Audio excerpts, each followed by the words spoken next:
मेरे प्यारे देशवासियों, प्रयागराज में महाकुंभ का श्री गणेश हो चुका है। चिरस्मरणीय जन सैलाब, अकल्पनीय दृश्य और समता समरसता का असाधारण संगम।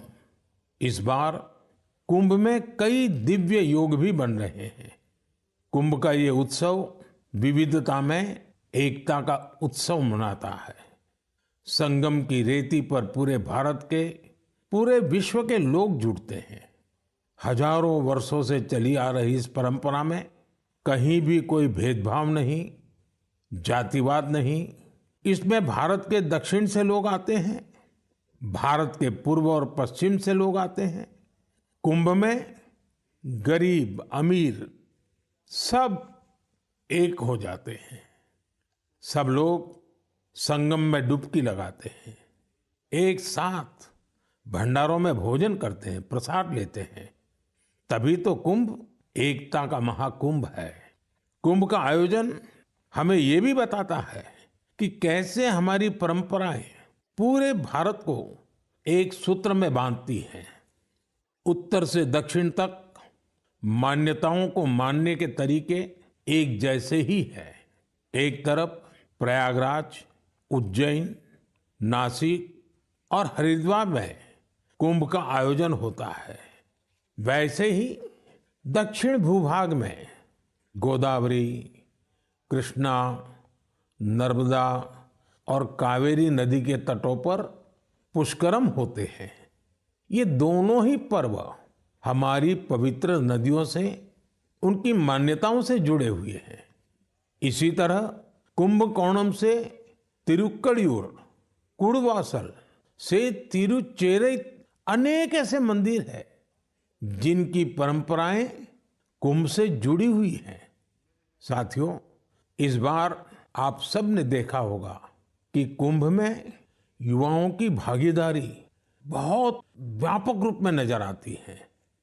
और ये भी सच है कि जब युवा पीढ़ी अपनी सभ्यता के साथ गर्व के साथ जुड़ जाती है तो उसकी जड़ें और मजबूत होती हैं और तब उसका स्वर्णिम भविष्य भी सुनिश्चित हो जाता है। हम इस बार कुंभ के डिजिटल फुटप्रिंट्स भी इतने बड़े स्केल पर देख रहे हैं।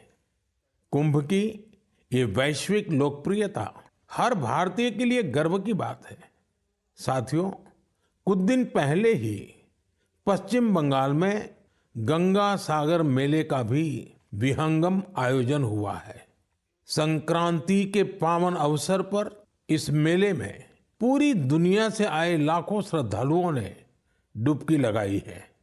कुंभ, पुष्करम और गंगा सागर मेला हमारे ये पर्व हमारे सामाजिक मेलजोल को, सद्भाव को, एकता को बढ़ाने वाले पर्व हैं। ये पर्व भारत के लोगों को भारत की परंपराओं से जोड़ते हैं।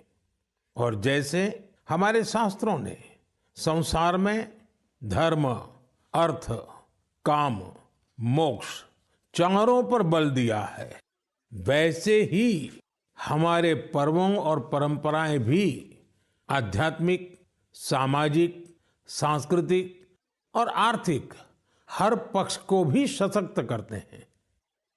साथियों, इस महीने हमने पौष शुक्ल द्वादशी के दिन रामलला के प्राण प्रतिष्ठा पर्व की पहली वर्षगांठ मनाई है। इस साल पौष शुक्ल द्वादशी 11 जनवरी को पड़ी थी। इस दिन लाखों राम भक्तों ने अयोध्या में रामलला के साक्षात दर्शन कर उनका आशीर्वाद लिया। प्राण प्रतिष्ठा की ये द्वादशी भारत की सांस्कृतिक चेतना की पुनः प्रतिष्ठा की द्वादशी है। इसलिए पौष शुक्ल द्वादशी का ये दिन एक तरह से प्रतिष्ठा द्वादशी का दिन भी बन गया है।